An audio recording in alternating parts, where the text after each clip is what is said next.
यहाँ पर जितने उपस्थित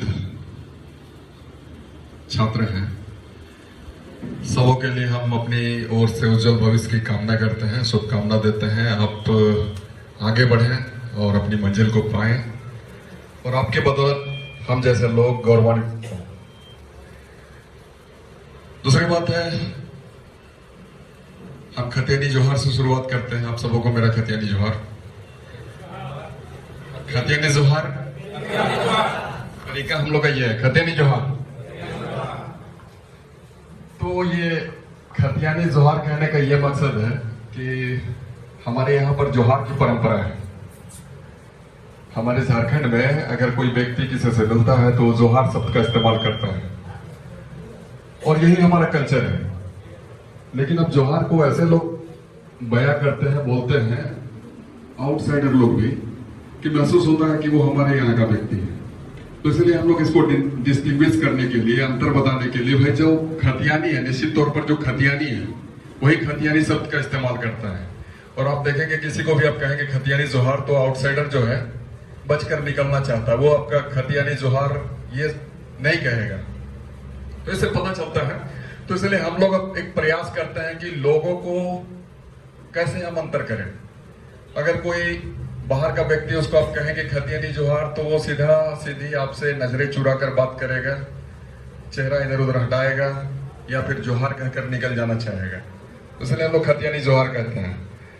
तो भाई आप सबों को मेरा खतियानी जोहार। और हम हैं अमित महतो, अमित कुमार हमारा सर्टिफिकेट नेम है, अमित कुमार। हालांकि महतो हमारे पिताजी टाइटल लिखा करते थे और हमारे टाइटल में ऐड नहीं किया गया है अमित कुमार। हालांकि हम महतो कास्ट से आते हैं और हमारा घर है राहे प्रखंड अंतर्गत पोगड़ा गांव। पोगड़ा है जो कि बसतपुर पंचायत में आता है। और हमारे माता पिता शिक्षक थे। शिक्षक हमारे पिताजी रिटायर्ड करने के बाद में वो 2006 में उनका स्वर्गवास हो गया। और हमारी माँ भी शिक्षिका थी, वो भी हाई स्कूल की थी। पहले आप सुने होंगे डिमरा, जो कि गोला से सटा हुआ क्षेत्र है, गोला में आता है। तो डिमरा हाई स्कूल की हमारी माँ टीचर थी। हमारे पिता गोविंदपुर स्कूल पुरुलिया, जो कि वेस्ट बंगाल में है, वहाँ के हमारे हाई स्कूल के शिक्षक थे। तो हमारे माता पिता शिक्षक रहने के कारण हमारी शिक्षा दीक्षा भी हमारे साधारण स्कूल में हुई है, सरकारी स्कूल में हुई, डिमरा में हुई। और 1 वर्ष के लिए मैं चला गया था हजारीबाग जिला स्कूल, वहाँ हम थे, पर तबीयत हमारी ठीक ठाक रहती नहीं थी, जिसके कारण घर वालों ने फिर से हमें वापस बुलाया और हम अपना स्कूली शिक्षा कंप्लीट किए डिमरा से। वहाँ से हमारी जो मैट्रिकुलेशन हुई और मैट्रिक में हम 70.33% अंक अर्जित किए हाई स्कूल में, मैट्रिक में।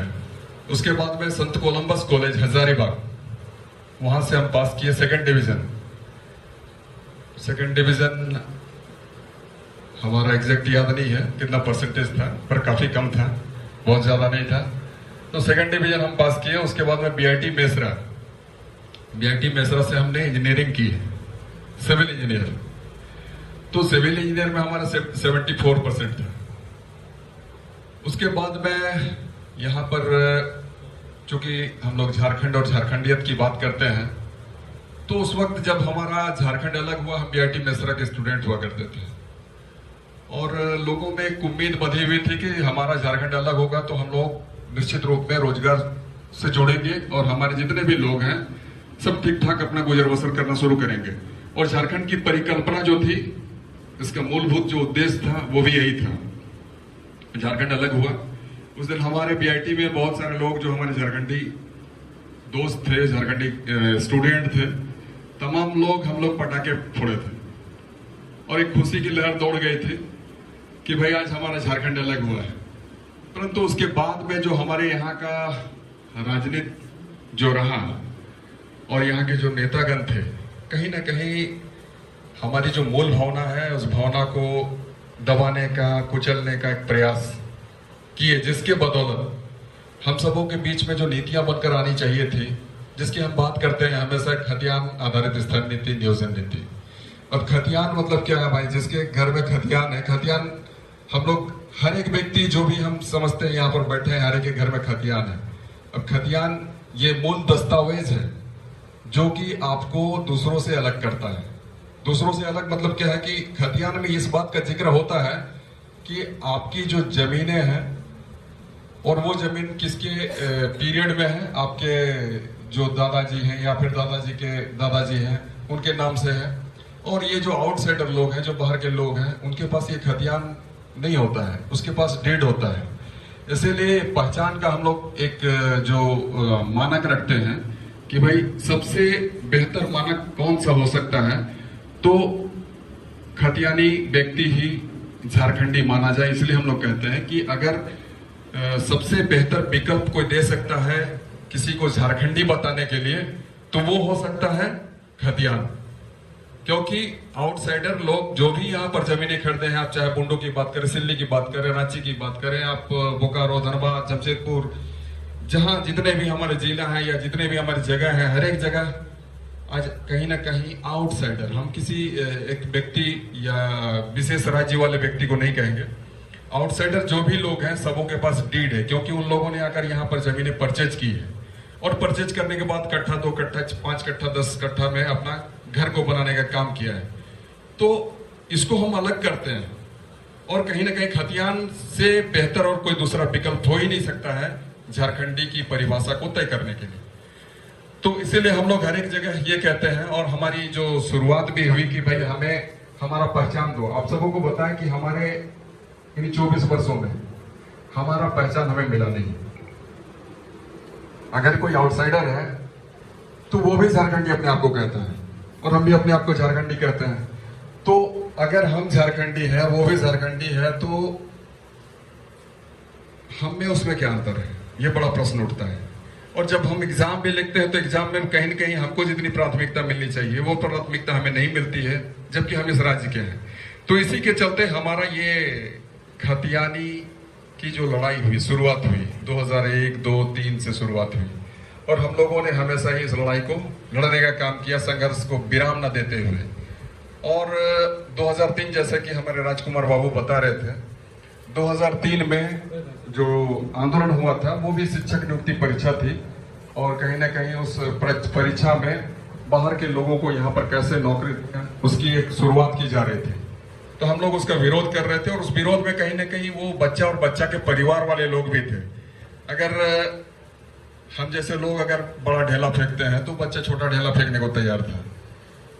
तो जब पुलिसिया कार्रवाई सुनिश्चित की गई हम लोगों के ऊपर में, गोली चली, बच्चे को गोली लगी। तकलीफ की बात यह है कि पुलिस की गोली से मारा गया सुधीर साहू, उसका मर्डर केस हमारे ऊपर लादा गया। बड़े बड़े अक्षरों में अखबारों में आया कि अमित की गोली से सुधीर साहू की मौत हुई, जो कि तकलीफ दे था। हालांकि 1 साल हमारे जेल में रहने के बाद उस केस से हमें बरी कर दिया गया, कोर्ट ने हमें बरी कर दिया। परंतु उस वक्त के जो तत्कालीन एसडीओ हुआ करते थे, नाम था उनका विनय सिंकू। विनय सिंकू के द्वारा कहा गया कि हमसे गलती हुई, एसडीओ ने खुद ब खुद हमसे माफी मांगी। तो हमें भी लगा कि जो हम सोच कर रखे हैं कि भाई हमारे भविष्य के साथ खिलवाड़ किया गया है, हम आपके ऊपर क्यों ना केस करें, हमारे 1 साल को आप वापस नहीं दे सकते हैं। तो हम लोगों ने काफी सोचने समझने के बाद हमने कहा कि ठीक है विनय सिंकू से जो कुछ हो गया, परंतु इस लड़ाई में आप कहीं ना कहीं कल के समय में हमारा सहयोगी बनने की भूमिका में होंगे, हम ऐसा अपेक्षा करते हैं। हालांकि उस वक्त अर्जुन मुंडा जी की सरकार थी, उससे पहले यहाँ बाबूलाल जी की थी। अब लोग ये कहते हैं कि बाबूलाल जी जो है वो इस नीति को लेकर आगे बढ़ रहे थे, परंतु क्यों नहीं नीति बना। हम तो यही कहें कि उस वक्त भी उनकी जो मंशा थी वो स्पष्ट नहीं थी, साफ नहीं थी, क्योंकि कोर्ट में जब उसको मांगा गया एक्सप्लेनेशन तो उन्होंने सबमिट नहीं किया, इसलिए नीति नहीं बनी। अर्जुन मुंडा जी के द्वारा कोई पहल नहीं हुआ। बाद में 2013 में जब मुख्यमंत्री अर्जुन मुंडा जी थे और डिप्टी सीएम थे हेमंत जी और सुदेश महतो जी, और साथ में बैजनाथ राम जी वो मंत्री हुआ करते थे, तो इनकी ओर से एक कमेटी बनी थी और इस कमेटी को ये तय किया गया था कि आप स्थान नीति को तय करेंगे और इसको जितना जल्द हो इस हमें झारखंड में लागू करना है। परंतु सुदेश महतो उस वक्त कमेटी के चेयरमैन हुआ करते थे, हेमंत जी मेंबर हुआ करते थे और बैजनाथ राम जी मेंबर थे। तो ये दुर्भाग्य की बात है कि हमारे पचपरगना क्षेत्र के विधायक जिनको इतना महत्वपूर्ण पद दिया गया था सिर्फ और सिर्फ स्थान नीति बनाने के लिए, परंतु उनके द्वारा नीति तय नहीं की गई, परिभाषित नहीं किया गया। और आउटसाइडर जो भी बाहरी लोग हैं, तरह तरह की बहुत सारे एग्जाम्स हुए हैं हमारे इस झारखंड में। हर एक एग्जाम में ऐसे ही हमारे क्वेश्चंस को बेचे गए और बाहर के लोगों को यहाँ पर स्थापित कराया गया, तरह तरह से नौकरियों में डालकर। तो ये तकलीफ दे था। और फिर बाद में 14 का चुनाव हुआ। आप जैसे लोग, आपके गार्जियंस जो होंगे, तो उन लोगों ने कहीं ना कहीं हमें अपना माध्यम बनाया, संघर्ष का माध्यम, और सदन में हम अपनी बातों को रख सकें, आपकी बातों को बुलंद कर सकें, इसके लिए चुना। तो हम लोग सदन पहुंचकर आप तमाम लोगों को हम ये बताना चाहते हैं कि अब तक के विधानसभा में अब तक के जितने भी विधायक बने, झारखंड प्रदेश जब से अलग हुआ, इन 24 वर्षों में जितने भी विधायक बने हैं, अगर सबसे ज्यादा क्वेश्चन रेज किसी ने करने का काम किया है तो आपके अमित ने किया है। और स्टूडेंट हित में जितनी भी समस्याएं हैं, जितने भी हमने कह रखा था स्टूडेंट को कि जितनी भी समस्याएं आप देंगे, हमारे हेमंत बाबू साथ में हैं।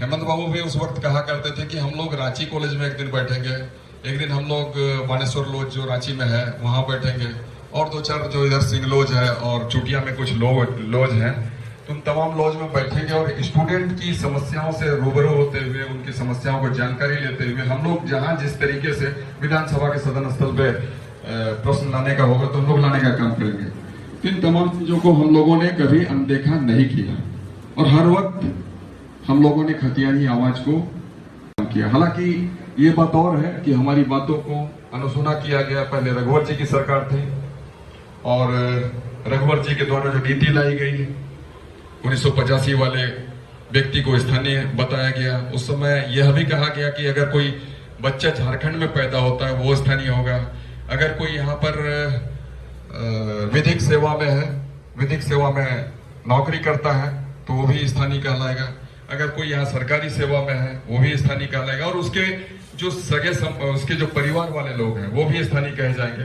तो इस तरीके के तमाम तरह की जो त्रुटियां थी जो कि हमारे खतियानियों को पसंद नहीं था, तो इसका हम लोगों ने विरोध किया कि भाई इस तरीके की नीति नहीं बननी चाहिए। सबसे पहले तो 85 ये शब्द ही हमें मंजूर नहीं था। हम लोग शुरू से यही डिमांड करते थे, किसी 32 की हम बात नहीं करते थे। अंतिम सर्वे सेटलमेंट, जिसके पास भी खतियान है, चाहे जब कभी किसी भी समय का हो, तो उस खतियान के आधार पर आप स्थानीयता को परिभाषित करने का काम करें।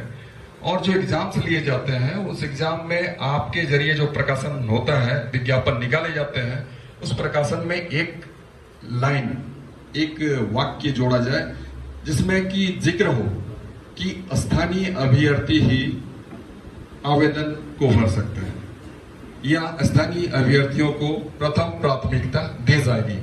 ये सब एक वाक्य होना चाहिए। इससे क्या होता कि आप अगर चाहते हैं कि भाई 80% हम यहाँ के लोगों को देंगे या 90% देंगे, तो वो प्रथम प्राथमिकता के आधार पर उनको नौकरी मिल जाती है। हम ये नहीं कहते हैं कि हमारे हर एक बच्चों को बीडीओ बना दो, सीओ बना दो, डीएसपी और एसपी बना दो। हम ये कहते हैं कि जिनमें जैसी योग्यता है, अगर कोई हमारा बच्चा अगर नहीं पढ़ता है, कमजोर है, नॉन मैट्रिक है, 8 क्लास 9 क्लास पढ़ा है, तो भाई वो तो हमारा बंदूक टांग सकता है, चोर को दौड़ा सकता है, अपराधी को पकड़ सकता है, तो उसको हम सिपाही की नौकरी दे सकते हैं, जरूर दे सकते हैं। अगर कोई कमजोर है तो वो चपरासी की नौकरी जरूर कर सकता है। अगर कोई हमारा बच्चा ग्रेजुएट है तो वो जरूर हमारा दरोगा बन सकता है, काबिलियत है तो बनेगा ही।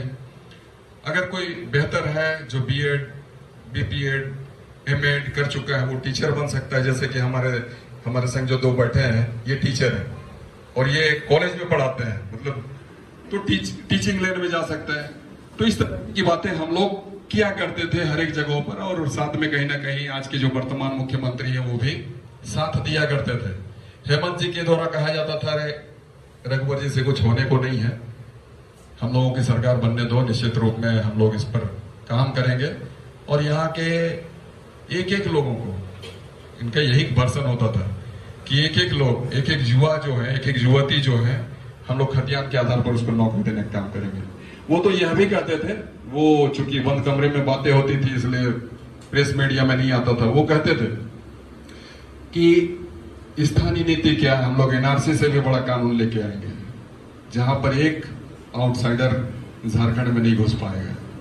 लेकिन आज तकलीफ की बात यह है कि आज हेमंत सोरेन जी पद को संभालते हुए 4.5 साल से अधिक होने को है, अब कुछ एक दिनों के बाद चुनाव है, लेकिन उन्होंने इस संबंध में कभी कोई पहल नहीं की। उल्टा इन्होंने क्या कहा विधानसभा में, इन्होंने कहा जो कि तकलीफ देह है, पीड़ादायक है, इन्होंने कहा था कि अगर खतियान के आधार पर स्थान नीति और नियोजन नीति का निर्धारण होता है तो ये मामला कोर्ट में फंसेगा। तो ये काफी तकलीफ वाली बात थी। तो उस वक्त हमने कहा, हमें लगता है 19 जनवरी 2021 में हमने फेसबुक में पोस्ट किया कि यदि आप 1 महीने के भीतर खतियान के आधार पर स्थान नीति और नियोजन नीति का निर्धारण नहीं करते हैं तो मैं 1 महीने के बाद में पार्टी से इस्तीफा दे दूंगा। तो उन्हें भी लगा कि ये क्या देगा नहीं देगा, हमें उन्होंने समझने में देर कर दी। और 1 महीने के बाद जैसा कि हम लोग, देखिए हम लोग क्या करते हैं पार्टी को, या फिर हम लोग आज राजनीति में हैं तो कोई बहुत ज्यादा हम लोग दिमाग नहीं लगाते हैं। दिल को जो अच्छा लगता है हम लोग भावनात्मक लगाव हम लोग जोड़े रखते हैं। आज इसीलिए क्या हुआ कि हम लोगों ने, चूंकि खतियानी की बात थी, स्थानीय नीति की बात थी, नियोजन नीति की बात थी, इसलिए हम लोगों ने 1 महीने के बाद पार्टी की सदस्यता से इस्तीफा दे दिया। और इस्तीफा देने के बाद में चूंकि हम लोगों का एक स्टैंड चाहिए था संघर्ष को आगे बढ़ाने के लिए और मुकाम तक पहुंचाने के लिए, खतियानी बात को रखने के लिए, जितनी भी लड़ाइयां लड़ने पड़े, हमने पहले भी कहा है, त्याग किया। भगवान बिरसा के समक्ष, जो उनका उलियातों में जन्मस्थल है, उनकी मूर्ति के समीप हम लोगों ने प्रण लिया उनके और प्रण लेने में आप जैसे बहुत सारे लोग थे इस पचपरगना के, सबों ने कहा कि हमें जो भी झारखंडी हित में करने पड़ेंगे, जो भी लड़ाइयां लड़नी पड़ेगी, उस लड़ाई को हम लड़ेंगे। और उसके लिए क्यों ना हमें विभाग के पदाधिकारी हो या फिर मंत्री हो या फिर विधायक हो या फिर यहाँ के मुख्यमंत्री हो, जिनसे भी टकराना पड़ेगा हम लोग टकराएंगे। और निसंदेह अपनी बातों पर आज तक हम खड़े हैं, उतरे हैं।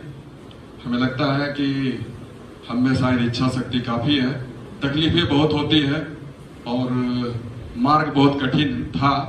हमने कहा कि हम अपनी व्यथा को प्रकट करेंगे, हर एक विधानसभा में जाकर 21 किलोमीटर दौड़कर अपने दर्द को महसूस कराने का काम करेंगे और यहाँ की वर्तमान सरकार को बताने का काम करेंगे कि आप हमारी व्यथा को समझें। हमारी व्यथा एकमात्र है, खतियान के आधार पर आप स्थान नीति बनाएं, खतियान के आधार पर आप नियोजन नीति बनाएं। इसी आधार पर हमारे झारखंड में 81 विधानसभा है और हमारे विधानसभा में, मतलब सिल्ली विधानसभा में 48 पंचायत है, 48 + 81 टोटल 129 होते हैं। 129 दिनों तक कंटिन्यूअस हम लोगों ने उस क्षेत्र में रह के प्रवास किया और प्रवास के बाद दूसरे दिन 21 किलोमीटर की दौड़ हम लोग पूरी करते थे। इस तरीके से हमने 2709 किलोमीटर की दूरी को लोगों के संग मिलकर तय करने का काम किया और ये इस सत्तासीन सरकार को हम लोगों ने बताने का काम किया कि हमारी तकलीफ और कुछ भी नहीं है। हमारी तकलीफ ये है कि 24 वर्षों के बाद भी हमें हमारा पहचान नहीं मिला। आप हमें पहचान दें खतियान के आधार पर। हमें नौकरी नहीं मिली, हमें नौकरी दें, रोजगार दें खतियान के आधार पर। तो हमारी व्यथा तब भी यही थी, कल भी यही थी, आज भी यही है, आने वाले दिनों में भी रहेगी। जब तक हमारे एक एक खतियानियों के साथ न्याय नहीं हो जाता है, ये संघर्ष हमारा चलता रहेगा। संघर्ष को हम विराम नहीं दे सकते हैं, ऐसा हम लोगों ने प्रण कर रखा है। आज खुशी की बात है कि आप जैसे पढ़े लिखे लोग एक साथ बैठे हैं। हर एक लोगों में अपनी अपनी काबिलियत है, क्षमता है। हम आपकी शुभकामना फिर से हम देते हैं। हम भी चाहते हैं कि आपकी जो भी जूझना ना पड़े, तो हम ये चाहते हैं और हम चाहेंगे कि जो भी लोग हैं यहाँ पर उपस्थित हैं, हमने आपको अपनी सारी बातों को बताने का काम किया। कुछ एक चीज जो आप जानना चाहते हो हमसे पूछने का काम करेंगे, बताने का काम करेंगे। निश्चित तौर पर हम उन तमाम प्रश्नों का आंसर आपको देने में सहज महसूस करेंगे, कोशिश करेंगे। हेलो, धन्यवाद भैया। आप प्रश्न पूछने के लिए पीछे वाले माइक को जरा व्यवस्थित कर देंगे, उधर से बच्चों की तरफ से प्रश्न आएंगे। क्योंकि इस प्रोग्राम के लिए हम लोगों ने जैसे ही सोशल मीडिया पर डाला कि हम लोग छात्र संवाद का प्रोग्राम कर रहे हैं, तो बहुत सारे बच्चे हैं जो बाहर में हैं, वो आ नहीं पाए हैं। उनके द्वारा हम लोगों को मैसेज भी किया गया है कि हमारा भी प्रश्न रहेगा तो आप अपने से उनको पूछ दिया करें। उनका नाम लेंगे या फिर कुछ बच्चों को नाम से हम लोग नहीं जानते हैं, लेकिन उन प्रश्नों को करेंगे। आप लोग तैयार रहिएगा प्रश्न के लिए। मेरे पास कुछ प्रश्न हैं, उनके नाम के द्वारा मैं उन प्रश्नों को भैया से पूछता हूँ और उनसे जवाब का इंतजार करता हूँ। एक छात्र हैं श्याम नगर से, डोमन कुमार महतो, भैया के लोगों मैसेज किए हैं कि भैया सरकार अखबार में ये आंकड़ा दिखाती है कि लाल कार्ड और पीले कार्ड की संख्या इतनी बढ़ गई, तो क्या आपके अनुसार ये क्या होता है कि लाल कार्ड और पीले कार्ड की आंकड़ा यदि बढ़ती है तो क्या यह विकास माना जाए, या आप क्या समझते हैं? आपके लिए प्रश्न।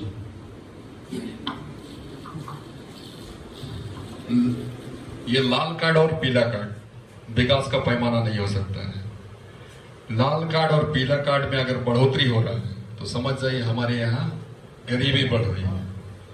और अगर सरकार ये कहती है कि हमने लाल कार्ड की संख्या को बढ़ा दिया है, ये हमारी उपलब्धि है, तो हम ये कहेंगे कि सरकार यह कहकर लोगों को गुमराह करने का काम कर रही है। इसलिए ये हमारा विकास का पैमाना नहीं हो सकता है। विकास तभी हम कहेंगे जिस दिन लाल कार्ड और पीले कार्ड की संख्या घटकर खत्म हो जाएगी या घटेगी, तभी हम कहेंगे कि आज हमारा प्रदेश विकास के मार्ग पर अग्रसर है।